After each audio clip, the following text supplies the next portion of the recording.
এটা হচ্ছে অফলাইনের ফর্ম, আমরা বাংলা ভার্সনের ফর্মটা নিয়েছি এবং ইংলিশ ভার্সনেও এই সেম ভুলগুলো অ্যাপ্লিকেবল হবে। প্রথমে দেখুন, এই যে ফর্ম ফিল আপ, এই ফর্ম ফিল আপ করার সময় আপনি যা কিছু ফিল আপ করবেন সমস্ত কিছু ইংরেজিতে ফিল আপ করবেন এবং ইংরেজির বড় হাতের অক্ষরে অর্থাৎ ক্যাপিটাল লেটারে ফিল আপ করবেন। ক্যাপিটাল লেটারে ফিল আপ করলে যখন আপনার ফর্ম দেখে দেখে ডাটা এন্ট্রি অপারেটররা এই ফর্মটা ডিজিটালাইজ করবে বা কম্পিউটারে ডেটা এন্ট্রি করবে, তখন তাদের ডেটা এন্ট্রি করতে সুবিধা হবে এবং ভুল কম হবে। আপনি যদি বাংলাতে ফর্ম ফিল আপ করেন তাহলে আপনার নামের বানানগুলো আবার ডকুমেন্টে দেখে দেখে চেক করতে হবে যে ইংরেজিতে কি লেখা আছে, তারপরে গিয়ে ডেটা এন্ট্রি করতে হবে। তাহলে প্রথম যে ভুলটা করবেন না সেটা হচ্ছে বাংলায় লিখবেন না, ইংরেজির বড় হাতের অক্ষরে এই ফর্মটা ফিল আপ করবেন। তো প্রথমে আমরা জেনে নেবো যে এখানে পারিবারিক পরিচয় বলে যে একটা সেকশন আছে, এখানে চেয়েছে পরিবারের প্রধানের নাম লিখতে। তো পরিবারের যে প্রধান আছে তার ফার্স্ট নেম লাস্ট নেম লিখতে হবে, পুরো নাম লিখতে হবে এবং আধার কার্ড অনুযায়ী। একইভাবে পরিবারের যে প্রধান আছে তার জন্ম তারিখ আধার কার্ড অনুযায়ী এখানে লিখতে হবে, প্রথমে দিন, তারপরে মাস, তারপরে বছর, অর্থাৎ ডেট, মান্থ এবং ইয়ার অনুযায়ী। এবার এখানে একটা ভুল সবাই করেন, সেটা হচ্ছে পরিবারের প্রধান কে হবে সেটা ঠিক করতে পারে না। তো এখানে মনে রাখবেন যে যিনি আবেদন করছেন তার নাম কিন্তু সবসময় হেড অফ দ্য ফ্যামিলি হবে না, অর্থাৎ যেই মহিলা আবেদন করছেন তার নাম সবসময় হেড অফ দ্য ফ্যামিলিতে হবে না। যদি সে মহিলা বিবাহিত হন তাহলে তার স্বামীর নাম অথবা শ্বশুরের নাম এখানে হেড অফ দ্য ফ্যামিলিতে বসবে এবং ওই মহিলা যদি অবিবাহিত হন তাহলে তার যে বাবার নাম সেটা এখানে বসবে। এবার মনে করুন অবিবাহিত মহিলা, তার বাবা মারা গেছে, তাহলে তার মা হবে তার গার্জিয়ান। বাবা মা দুজনে যদি মারা যায়, সে যদি দাদার সংসারে থাকে তাহলে দাদার নাম হবে হেড অফ দ্য ফ্যামিলি। এবং যদি কারোর বাবা মা মারা গিয়ে থাকে, দাদাও না গিয়ে থাকে, মারা গিয়ে থাকে এবং সে বড় সংসারের, সে বড় বোন বা বড় দিদি, তাহলে সে একমাত্র হেড অফ দ্য ফ্যামিলি, অর্থাৎ যে আবেদন করছে সেই মহিলা হবে। এবারে আসি বিবাহিত মহিলাদের ক্ষেত্রে, যদি সে শ্বশুরের সংসারে থাকে এবং তারা যদি আলাদা না থাকে, মানে তাদের ভাতের হাড়ি আলাদা না, তার স্বামী তার শ্বশুর একই সঙ্গে একই বাড়িতে থাকে, এক ছাদের তলায় এবং একই জায়গায় রান্না হয়, তাহলে সেক্ষেত্রে তার শ্বশুরের নাম হবে হেড অফ দ্য ফ্যামিলি। স্বামীর নাম কোন ক্ষেত্রে হেড অফ দ্য ফ্যামিলি হবে? যদি সে আলাদা থাকে, মানে একই ছাদের তলায় থাকতেই পারে কিন্তু দুটো হাড়ি বাড়িতে, সেক্ষেত্রে স্বামী আলাদা এবং বউকে নিয়ে সন্তানকে আলাদা খাচ্ছে এবং শ্বশুর শাশুড়ি তার সঙ্গে আলাদা খাচ্ছে, সেক্ষেত্রে তার যে স্বামী সে হবে পরিবারের প্রধান। এবং স্বামী আর শ্বশুর যদি একই সঙ্গে থাকে, একই হাড়িতে ভাত খায়, মানে একই হাড়ি রান্না থেকে ভাত খায়, তাহলে সেক্ষেত্রে শ্বশুরের নাম হবে। এবার যে বয়স্ক মহিলা, মনে করুন তার বয়স 40 বছর 50 বছর, তার স্বামী মারা গেছে, তাহলে সে হচ্ছে পরিবারের প্রধান কর্ত্রী, তাহলে তার নাম এক্ষেত্রে এখানে বসবে। তাহলে আশা করি আমি ক্লিয়ার করতে পেরেছি যে কে এখানে নামটা কার বসাবেন। তো আপনার জন্য যেটা এলিজিবল বা অ্যাপ্লিকেবল সেটা দিবেন। শ্বশুর শাশুড়ি স্বামী ও সন্তান একসাথে থাকলে, একই হাড়ি থেকে ভাত খেলে শ্বশুর হবে হেড অফ দ্য ফ্যামিলি। স্বামী স্ত্রী আলাদা পরিবার হিসেবে থাকলে স্বামী হবে হেড অফ দ্য ফ্যামিলি। অবিবাহিত মেয়েদের ক্ষেত্রে বাবা বা মা থাকলে সে বাবা বা মা হেড অফ দ্য ফ্যামিলি থাকবে। বাবা মারা গেলে, মা থাকলে মা হেড অফ দ্য ফ্যামিলি। মা বাবা দুজনেই মারা গেলে তার যে দাদা আছে সে হেড অফ দ্য ফ্যামিলি। এবং যদি দাদা না থাকে, বাবা মা মারা গেছে তার দাদা নেই, সেই প্রধান সেই বড়, তাহলে তার নাম হবে, সেই মহিলার নাম হবে এক্ষেত্রে যদি সে অবিবাহিত হয়। এবং স্বামী না থাকলে এবং মহিলা নিজেই পরিবার পরিচালনা করলে তিনি হবেন হেড অফ দ্য ফ্যামিলি। এটা ভালো করে মাথায় রাখবেন। তাহলে হেড অফ দ্য ফ্যামিলি যে হবে তার সমস্ত তথ্য, যেমন নাম, তার জন্ম তারিখ আধার কার্ড অনুযায়ী লিখতে হবে। এইবার চলে আসবে পরিবারের যে সদস্য আছে সেই সদস্য লিখতে গিয়ে অনেকে ভুল করছেন। কেমন ভুল করছেন? অনেকে যতগুলো সদস্য আছে প্রত্যেকের নাম কিন্তু লিখছেন না, সেটা কিন্তু হবে না। মনে করুন আপনি আপনার বিবাহিত জীবন নিয়ে সুখী সংসার করছেন, কিন্তু আপনার দেওরের সঙ্গে আপনার সম্পর্ক খারাপ, সেক্ষেত্রে আপনার দেওর আপনার ডিটেলটাই দেবে না, তাহলে কি আপনি টাকা পাবেন না? তো ম্যানেজ করতে হবে, এটা কিন্তু মাথায় রাখতে হবে। তো এখানে আমি আপনাদেরকে বলবো, পরিবারের যতজন সদস্য একসঙ্গে থাকছেন, একই হাড়ি থেকে ভাত খাচ্ছেন, তারাই হচ্ছে পরিবারের সদস্য। অনেকে বুঝতেই পারেন না যে পরিবারের সদস্য আসলে কে, কাকে কাকে ধরবো। এক্ষেত্রে আপনার যে বাড়িতে ভাতের হাড়ি আছে সেখান থেকে যারা যারা ভাত খাচ্ছেন, একই জায়গায় রান্না হচ্ছে, তার প্রত্যেকে কিন্তু আপনার ফ্যামিলির মধ্যে পড়ছে, ঠিক আছে? তাহলে পরিবারের যে প্রধান তার নাম এখানে আগে লিখতে হবে। এখানে ভালো করে বুঝে নেবেন, পরিবারের প্রধানের নামটা এখানে লিখবেন, এইখানে যার নাম লিখেছেন তার নামটাই এই পরিবারের প্রধানের ঘরে লিখবেন। তারপরে সদস্য একে আপনি কাকে রাখবেন? যদি এখানে সদস্য 1, 2 এর যেভাবে সিরিয়াল ওয়াইজ রাখবেন, পরবর্তীতে যেখানে যেখানে সদস্য ডিটেলটা দেবেন ওই 1, 2 অনুযায়ী রাখবেন। মনে করুন এখানে যে আবেদন করছে তার নাম লিখলেন, তাহলে পরবর্তী পাতায় সদস্য 1 এর ঘরে এখানে যার নাম রেখেছেন তার নামই রাখবেন। তাহলে সদস্য 1 এর নাম, জন্ম তারিখ, লিঙ্গ, পরিবারের প্রধানের সঙ্গে তার কি সম্পর্ক, যেমন হাজবেন্ড হতে পারে, ওয়াইফ হতে পারে, সান হতে পারে, ডটার হতে পারে, ফাদার হতে পারে, মাদার হতে পারে, ফাদার ইন ল হতে পারে স্বামী শ্বশুরের ক্ষেত্রে, সেটা এখানে লিখতে হবে। তারপরে আধার নাম্বার লিখবেন। তাহলে মনে করুন এখানে আপনি দিয়েছেন শ্বশুরের নাম, তাহলে আপনার সঙ্গে আপনার হেড অফ দ্য ফ্যামিলি সম্পর্ক হচ্ছে কি, সেটা আপনার হাজবেন্ড হতে পারে, সেক্ষেত্রে আপনি ওয়াইফ দেবেন। আপনি যদি বৌমা হিসেবে আবেদন করেন সদস্য নাম্বার 2 এ, তাহলে বৌমার জায়গায় আপনি কি দেবেন? Father in law. এইবার আরেকটা হচ্ছে অন্নপূর্ণা যোজনার জন্য আবেদন করা হচ্ছে, তার মানে এই ঘরেই বলেছে যে পরিবারের কোন কোন মহিলা এই অন্নপূর্ণা ভান্ডার প্রকল্পে আবেদন করছেন তাদের নামের পাশে টিকমার্ক দিতে। তাহলে এক্ষেত্রে বোঝা যায় যে শুধুমাত্র পরিবারে একটা ফর্ম ফিল আপ করলেই হয়ে যাবে, অর্থাৎ পরিবারের একজন আবেদন করলেও একটা ফর্ম, দুজন আবেদন করলেও এই সেম ফর্মে হয়ে যাবে, 3 জন 4 চারজন আবেদন করলেও এই সেম ফর্মে হয়ে যাবে। সেটা কিভাবে হবে? তাহলে এইখানে বলেছে যে আবেদন করছে অন্নপূর্ণা যোজনায়, তার নামের পাশে আপনি টিকমার্ক বসাবেন, হ্যাঁ পাশে। তাহলে পরিবারের প্রধান যদি সে পুরুষ হয় তাহলে তার নামের পাশে টিকমার্ক বসবে না। সে যদি মহিলা হয় পরিবারের প্রধান এবং তার নামের পাশে টিকমার্ক বসাবেন যদি সে এই লক্ষ্মীর ভান্ডার অন্নপূর্ণা ভান্ডার প্রকল্পে আবেদন করে থাকে তাহলে। বুঝতে পেরেছি? তাহলে পরিবারের প্রধান যদি মহিলা হয় এবং সে যদি আবেদন করে অন্নপূর্ণা ভান্ডারে তাহলে তার নামের পাশে হ্যাঁ বসবে। আর পরিবারের প্রধান যদি এখানে পুরুষ হয় তাহলে কিন্তু নামের পাশে হ্যাঁ বসবে না, কারণ পুরুষরা তো এই প্রকল্পে আবেদন করতে পারবে না। এবার দেখুন, সদস্য একে যার নাম দিয়েছেন সেই মহিলা মনে করুন আবেদন করছে এই প্রকল্পে, তাহলে তার নামের পাশে টিকমার্ক করবেন। আবার ধরুন সদস্য 2 তে যার নাম দিয়েছেন সেও এই প্রকল্পে আবেদন করছে সেই মহিলাও, তাহলে তার নামের পাশে টিকমার্ক বসবে। তাহলে পরিবারে একটা ফর্মে কিন্তু বাদ বাকি সবার এই অন্নপূর্ণা ভান্ডারের ফর্ম ফিল আপ সম্পূর্ণ হয়ে যাবে। তবে একটা কথা মনে রাখবেন, অন্নপূর্ণা ভান্ডারের নিয়ম অনেক কড়াকড়ি করে দিয়েছে, সবাই এখানে পাবে না। আপনি এই ফর্মে ভুল তথ্য দেবেন না, কারণ সঠিক তথ্য দেবেন, কারণ ভেরিফিকেশন করতে আপনার বাড়ির লোক যাবে। তাহলে সে যদি আপনি এখানে মিথ্যা তথ্য দেন এবং বাড়ি গিয়ে যদি ভেরিফিকেশন ফেল হয়ে যায় তাহলে আপনি এমনিও টাকা পাবেন না। মনে করুন আপনার বাড়িতে 4 চাকা গাড়ি আছে, সেক্ষেত্রে আপনি এই ফর্মে সেটা লুকিয়ে গেলেন, কিন্তু বাড়ি গিয়ে যখন ভেরিফিকেশন করবে তখন তো ধরা পড়ে যাবেন, তখন কিন্তু আপনার নাম এমনি বাদ চলে যাবে। অতি গুরুত্বপূর্ণ এই সেকশনটা, যে আপনি যদি আবেদন করে থাকেন এবং আপনার নামের পাশে এরকম হ্যাঁ না মারেন, মানে টিক চিহ্ন না মারেন, তাহলে কিন্তু আপনাকে আবেদনকারী হিসাবে ধরা হবে না, এটা কিন্তু ভুলে যাবেন না। তাই অবশ্যই যদি আপনি আবেদন করে থাকেন, আপনার নামে আবেদন হয়, তাহলে তার নামের পাশে অবশ্যই কিন্তু টিক মার্ক বসাবেন। এবার আরেকটা অতি গুরুত্বপূর্ণ প্রশ্ন, সেটা হচ্ছে ব্যাংক অ্যাকাউন্টের তথ্য আপনি কিভাবে দেবেন। প্রথম কথা, যে আবেদন করছে, মনে করুন এই ফর্মে সদস্য 1 এবং সদস্য 2 এই দুজন আবেদন করছে, তাহলে এইখানে সদস্য 1 যে ব্যাংক অ্যাকাউন্ট দেবেন সেই ব্যাংক অ্যাকাউন্টে ডিবিটি লিঙ্ক থাকা চাই, আধার লিঙ্ক থাকা চাই। একইভাবে যে সদস্য 2 আছে সেও আবেদন করছে, তাহলে তার ব্যাংক অ্যাকাউন্টেও কিন্তু ডিবিটি অ্যাক্টিভ থাকা চাই এবং আধার লিঙ্ক থাকা চাই। তাহলে প্রথমে পরিবারের যে প্রধান আছে তার নাম, তার ব্যাংকের এখানে নাম, তার অ্যাকাউন্ট নাম্বার, তার আইএফএসসি কোড, বাদ বাকি সমস্ত সদস্যদের সেম ব্যাংকের নাম, অ্যাকাউন্ট নাম্বার এবং আইএফএসসি কোড কিন্তু লিখতে হবে। তাহলে এখানে সেই ব্যাংক অ্যাকাউন্ট দেবেন যেই ব্যাংক অ্যাকাউন্টে আধার লিঙ্ক আছে, ডিবিটি লিঙ্ক আছে, সেই অ্যাকাউন্টের তথ্যই দেবেন, না হলে কিন্তু টাকা ঢুকতে অসুবিধা হতে পারে। আরেকটা অতি গুরুত্বপূর্ণ সেকশন, সেটা হচ্ছে ভোটার কার্ড নিয়ে। এইখানে আপনার পরিবারের যতগুলো মেম্বার আছে তাদের বয়স 18+ এবং যাদের ভোটার কার্ড হয়েছে তাদের তথ্য দিতে হবে। প্রথমত ভোটার কার্ডের নাম্বার বসাবেন, তারপরে বিধানসভার নাম বসাতে হবে, বিধানসভা ক্ষেত্রের নাম এবং অংশ নাম্বার। এটা আপনারা কোথায় পাবেন? ভোটার কার্ডে এই সমস্ত ডিটেল থাকে না। সেক্ষেত্রে আপনার যে ই এপিক আছে, মানে ভোটার পোর্টাল থেকে ই এপিক ডাউনলোড করুন, সেখানে আপনি বিধানসভা ক্ষেত্রের নাম, অংশ নাম্বার পেয়ে যাবেন, সেটা দেখে দেখে বসাবেন। অথবা যদি আপনার কাছে ভোটার লিস্ট থাকে সেটা দেখে দেখে বসালেও কিন্তু এখানে হয়ে যাবে। তো এখানে প্রত্যেকের যারা 18 বছরের বেশি বয়স তাদের ভোটার কার্ড হয়েছে তাদের কিন্তু ডিটেল এখানে ফিল আপ করতে হবে। এরপরে কাস্ট বিভাগ, মানে আপনি কোন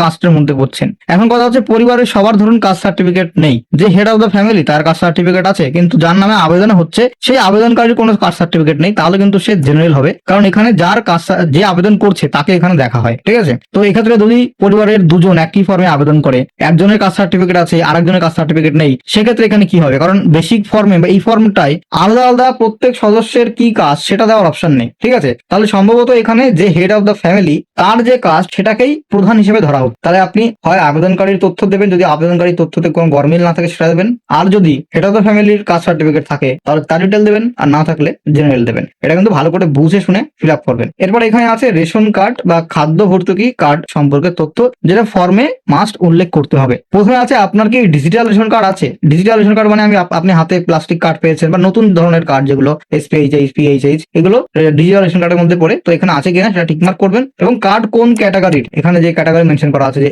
এ ওয়াই নাকি পিএইচএইচ নাকি এসপিএইচএইচ নাকি RKSI 1 নাকি RKSI 2 নাকি ভর্তুকিহীন কার্ড কোনটা, সেটা টিকমার্ক করবেন। এছাড়া আপনি নিয়মিত রেশন তুলছেন কিনা, প্রতি মাসে।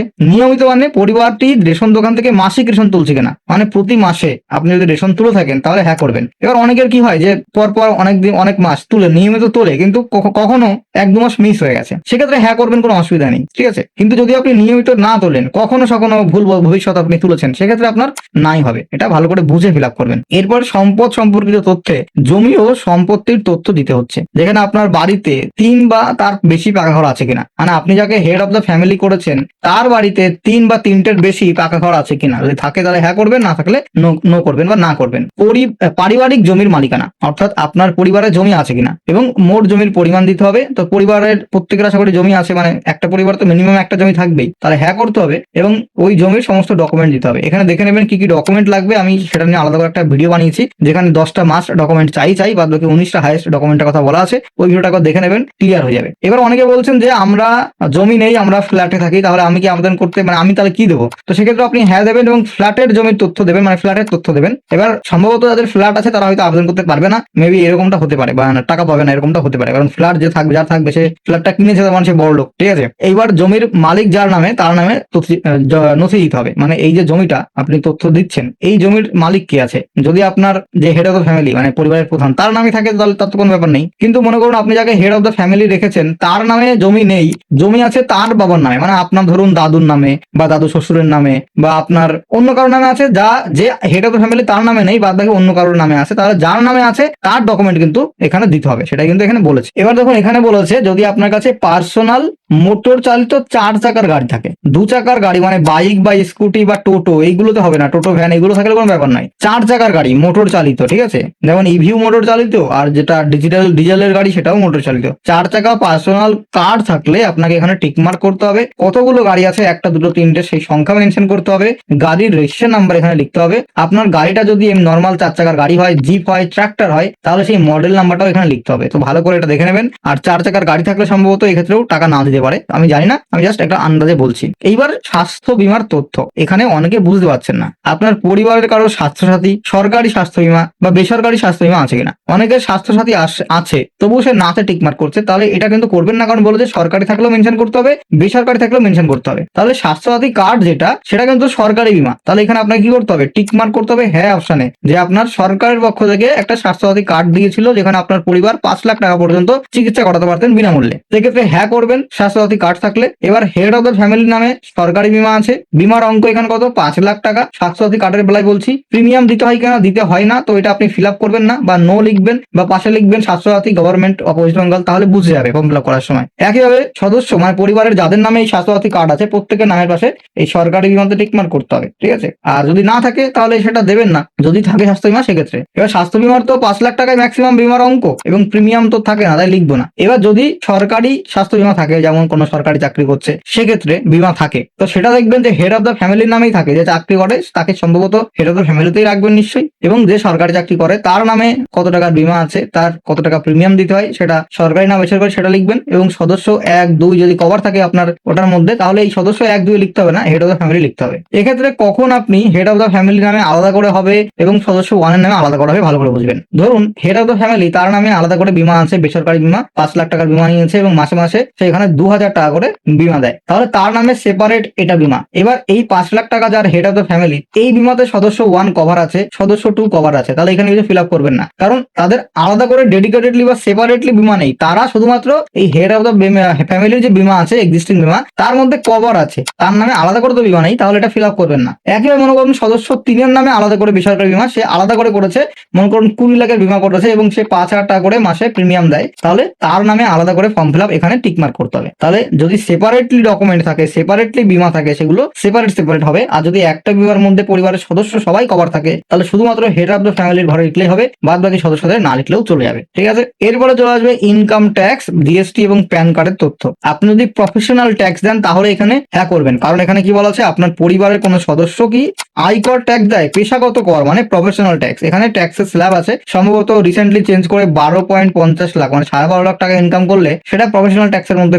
আওতায় পড়বে, মানে ওই রেঞ্জের মধ্যে পড়ে। তো এটা আপনি গুগল একবার চেক করে নেবেন, আপনারা যারা ইনকাম ট্যাক্স দেন তারা এটা ভালো করে জানবেন। তো যদি আপনি 12.5 লাখ টাকা পর্যন্ত ইনকাম করেন সেক্ষেত্রে ট্যাক্স দিতে হয়, তো সেক্ষেত্রে আপনি হ্যাঁ করবেন, আদারওয়াইজ আপনি এখানে এটা না টিকমার্ক করবেন যদি ট্যাক্স না দেন। এবার প্যান কার্ড সবারই আছে, বয়স কম মানে 18 বছর না হলেও প্যান কার্ড হয়, তাহলে সেক্ষেত্রে পরিবারের যাদের যাদের প্যান কার্ড আছে তাহলে তার নাম আর প্যান নাম্বার লিখবেন এবং প্যান কার্ড থাকলে এখানে টিকমার্ক করবেন। তাহলে হেড অফ দ্য ফ্যামিলি তার নাম লিখবেন, তার প্যান কার্ডের নাম্বার এখানে লিখবেন। একইভাবে সমস্ত সদস্যদের নাম এবং তাদের প্যান কার্ডের নাম্বার কিন্তু লিখতে হবে এখানে। এবার কর্মসংস্থানের ধরন, এখানে জিএসটি নাম্বার মেনশন করা আছে, সেটাও আমি বলে দিচ্ছি। তার আগে বলি কর্মসংস্থানের তথ্য দিতে হবে, যেমন প্রত্যেক সদস্য সে কি সরকারি চাকরি করে নাকি বেসরকারি চাকরি করে, নাকি সে কৃষক নাকি অসংগঠিত ক্ষেত্রে কাজ করে, নাকি পরিযায়ী শ্রমিক নাকি বেকার, কোনটা দেবেন। যেখানে প্রযোজ্য সেখানে টিকমার্ক দেবেন। মনে করুন পরিবারের প্রধান সে সরকারি চাকরি করে, সেখানে টিকমার্ক করবেন, ঠিক আছে। সদস্য 1 সে হচ্ছে বেকার, তাহলে সে বেকার টিকমার্ক করবেন। সদস্য 2 সে মনে করুন পরিযায়ী শ্রমিক, বাইরে কাজ করে, এখানে টিকমার্ক করবেন। তাহলে যে যেটা করে তার নামের পাশে সেই টিকমার্কটা আপনাকে করতে হবে। একইভাবে এখানে বলা হয়েছে শিক্ষিত প্রাপ্তবয়স্ক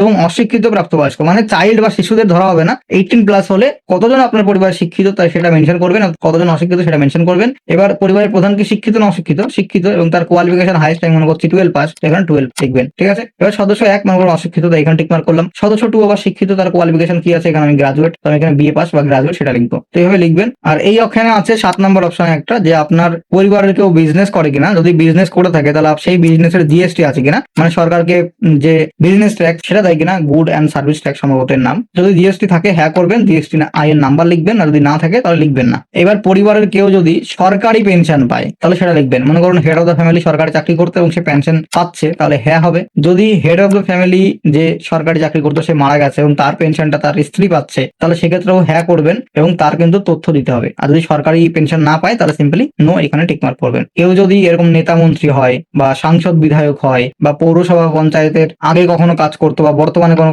পোস্টে আছে, তাহলে সেক্ষেত্রে আপনি হ্যাঁ করবেন এবং যেই পদে ছিল বা আছে তার সদস্য নাম্বার লিখতে হবে। পরিবারের মোট বার্ষিক আয়, এটা খুবই গুরুত্বপূর্ণ। এখানে একজনের আয় লিখলে কিন্তু হবে না, এখানে পরিবারের যতজন মেম্বার আছে, মনে করুন আপনার পরিবারে 4 জন মেম্বার আছে, 4 জন মেম্বারের কত মান্থলি আয়, সেই মান্থলিকে আগে বছরে বের করবেন, তারপরে সেটা লিখতে হবে। মনে করুন হেড অফ দ্য ফ্যামিলি সে মাসে 50,000 ইনকাম করে এবং তার স্ত্রী সেকেন্ড সদস্য সে কোনো ইনকাম করে না। থার্ড যে সদস্য তার ধরুন ছেলে, সে ধরুন মাসে 20,000 টাকা ইনকাম করে এবং চতুর্থ তার বৌমা সে কোনো ইনকাম করে না। 5 নম্বরে সে হেড অফ দ্য ফ্যামিলি ছোট ছেলে, সে 10,000 ইনকাম করে, তাহলে 5 জন হয়ে গেল। তাহলে কত ইনকাম হচ্ছে মাসে? 50,000 হেড অফ দ্য ফ্যামিলি, তার ছেলে 20,000, তাহলে 70,000 হচ্ছে মোট, এবং তার ছোট ছেলে আরো 10,000, তাহলে 80,000 হচ্ছে মোট। তাহলে 80,000 তাদের ইনকাম এখানে মাসে হচ্ছে, তাহলে 80 গুণ 12 বছরে 8 বারং 96, তাহলে এখানে 9,60,000 টাকা প্রতি বছরে ইনকাম হচ্ছে পরিবারের সমস্ত সদস্যদের মোট ইনকাম, সেটা কিন্তু লিখতে হবে। এখানে বলা আছে পরিবারের মোট ইনকাম এবং বার্ষিক মানে বছরে কত টাকা মোট ইনকাম করে সেটা। এইবার দেখুন খুবই গুরুত্বপূর্ণ, যারা সিএএ তে আবেদন করেছেন অর্থাৎ নাগরিকত্বের জন্য আবেদন করেছেন,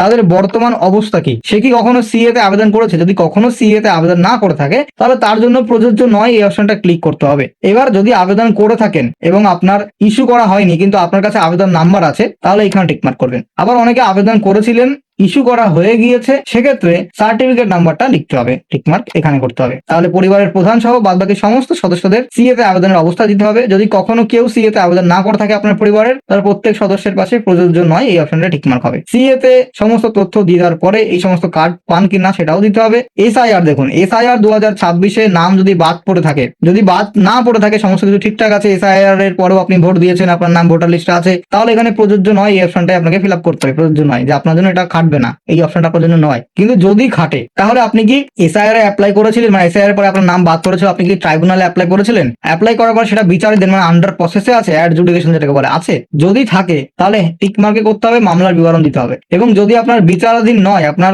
কেস সফল হয়ে গেছে, আপনার নাম তুলে দিয়েছে সম্ভবত, সেক্ষেত্রে না, যে আমার নাম বিচারাধীন নয়, তাহলে না অপশন টিকমার্ক করবেন। আর প্রযোজ্য নয় তারাই টিকমার্ক করবেন যারা কখনো এই সমস্যায় পড়েননি, এগুলোতে আবেদন করেননি। এবার আপনার পরিবারে যে সমস্ত শিশু আছে সেই শিশুর নাম দিতে হবে। শিশু সদস্য প্রথম, তার নাম দিতে হবে, মানে তার 1 নম্বর তার নাম দিতে হবে, সে কোন স্কুলে পড়ছে, কোন ক্লাসে পড়ছে, তার বিদ্যালয়ের নাম এবং শ্রেণীর নাম, এবং কোন ধরনের স্কুলে পড়ে, সরকারি, বেসরকারি, স্পন্সর্ড বিদ্যালয়, বেসরকারি বিদ্যালয়, স্বীকৃত মাদ্রাসা বা অন্যান্য মাদ্রাসা বা অন্যান্য, সেটা এখানে ফিল আপ করতে হবে। এইবার পরিবারের যে শিশু আছে সে যদি কখনো টিকা পেয়ে থাকে, তাহলে সেই টিকাকরণের তথ্য দিতে হবে, যে হ্যাঁ টিকাকরণ শুরু হয়েছে এবং সম্পূর্ণ হয়ে গেছে, তাই এখানে টিকমার্ক করতে হবে। এবং এই টিকাকরণের আইডি কার্ড থাকে সেটা লিখতে হবে। আর যদি টিকাকরণ করানো না হয়ে থাকে তাহলে এই নিচের অপশনে টিকমার্ক করতে হবে। এটা কিন্তু খুব ভালো করে বুঝবেন, ঠিক আছে? তাহলে এটা হয়ে গেল। এইবার 6-1 খুবই গুরুত্বপূর্ণ, যে আপনি কি কোনো সরকারি প্রকল্পের টাকা পাচ্ছেন ডিবিটির মাধ্যমে? যদি পেয়ে থাকেন তাহলে কে কে পাচ্ছে তার নামের পাশে টিকমার্ক করবেন, এবং কে কে পাচ্ছে না তার নামের পাশে টিকমার্ক করবেন না। মনে করুন পরিবারের প্রধান সে কৃষক বন্ধু পায়, তাহলে সেখানে হ্যাঁ করবে।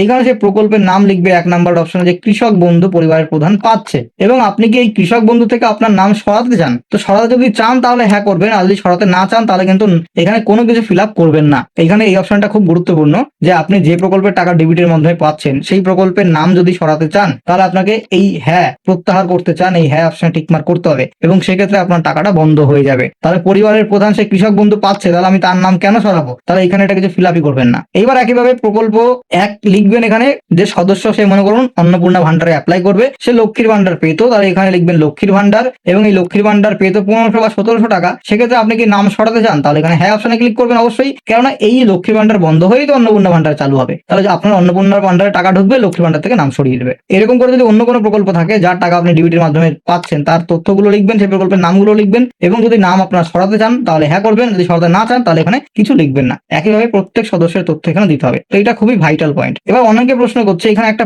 পয়েন্ট আছে 2 নম্বরে, যে বাদ দেওয়া হলে কারণ অফিসার কর্তৃক পূরণীয়। ভালো করে বুঝবেন, আপনি যদি অন্নপূর্ণা ভান্ডারে অ্যাপ্লাই করেন এবং আপনার নাম যদি কেটে দেওয়া হয়, আপনি যদি রিজেক্ট করে দেওয়া হয়, তাহলে কেন রিজেক্ট করলো তার কারণটা সরকারি অফিসার বলতে বাধ্য। সেই কারণটা এখানে তারা লিখে দেবে, তো এটা আপনি ফিল আপ করবেন না। বাদ বাকি এখানে সবকিছু ঠিক আছে, এখানে সম্মত। তারপরে এখানে স্বাক্ষর করতে হবে। কারা স্বাক্ষর করবে? এখানে যারা আবেদন করছে, তাহলে আবেদনকারী দুজন হলে এখানে একজন স্বাক্ষর করবে, আর অবলিক দিয়ে নিচে করতে পারে বা এই নিচে করতে পারে, বা একটা ফর্মে যদি 3জন মহিলা আবেদন করেন তাহলে 3জনই সই করবেন, যদি একজন আবেদন করেন তাহলে একজনই সই করবেন। তাহলে যে আবেদন করছে সেই আবেদনকারী মহিলার সই এখানে করতে হবে। আর সই কখনো ইংরেজির বড় হাতের অক্ষরে হয় না, যেভাবে আপনারা নর্মালি সাইন করেন, নাম পদবি লেখেন, সেইভাবে আপনি লিখবেন। ঠিক আছে, এবার ফর্মটা এখানে শেষ হচ্ছে। এখানে পরিবারের মিনিংটাও দেখুন বলে দিয়েছে। পরিবার বলতে আপনি কাদেরকে রাখতে পারেন ফর্মে? পরিবার বলতে এমন একদল ব্যক্তিকে বোঝায় যারা সাধারণত একসঙ্গে বসবাস করেন এবং একই রান্নাঘর থেকে খাবার গ্রহণ করেন। মানে আপনার রান্নাঘর যদি আলাদা নামে একই থাকে, সব থেকে বলা ভালো যেটা, যে আপনার হাড়ি যদি একই থাকে তাহলে সেগুলো হচ্ছে আপনার পরিবার। আর যদি হাড়ি আলাদা থাকে তাহলে সেটা পরিবারের বাইরে চলে গেল, তখন তারা কিন্তু